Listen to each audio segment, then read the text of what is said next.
все раздулось от золота и захваченного в Орде серебра, им лишь бы домой. Поэтому с материальной точки зрения поход на Русь не представлял для Тимура никакого смысла, но была еще одна причина. Дело в том, что к этому времени сказались результаты его резни кайтаков, которые он учинил в Дагестане, двигаясь на Терек. Он-то думал, что он сейчас запугает горские народы, что весь Кавказ замрет в ужасе, они будут сидеть тише воды ниже травы, как мышки в норках. А результат получился абсолютно обратным. На Северном Кавказе поднялось мощнейшее движение против Тимура. Буквально стар и млад встали под копья и пошли драться с чагатаями. И во главе этой войны были вайнахи, то есть чеченцы, и черкесы, то есть адыги. То есть будущие главные противники России в Кавказской войне, а вайнахи, они вот и недавно еще с нами воевали.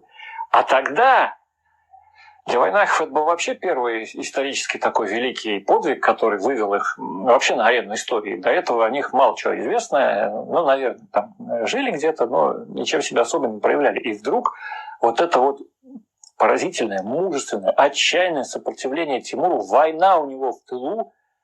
Причем, вот если вы возьмете вот корпус источников по Золотой Орде, где переводы есть обоих книг побед Тимура, то вы убедитесь, что Низам-ад-Дин Шами, что Езди, наверное, раза в 2 больше места отводит описанию войны Тимура с чеченцами, чем войны с Золотой Ордой. А уж про Русь вообще там вот одной строчкой или 2 где-то упомянуто, что не сразу ты и найдешь.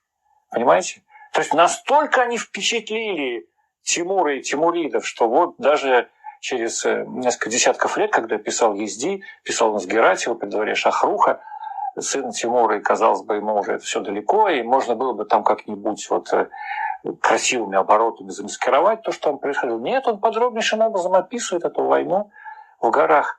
Война была очень тяжелой, очень тяжелой. Тимур объявил о своей победе, но судя по тому, что он ушел с Северного Кавказа, ни слова нахлебавши, там говорить о победе, конечно, не приходится. И как бы вот не это мужественное героическое сопротивление чеченцев и адыгов спасло-то Русь тогда, а вовсе не Пресвятая Богородица, даже если она и являлась на самом деле Тимуру. Вот мне кажется, это более как бы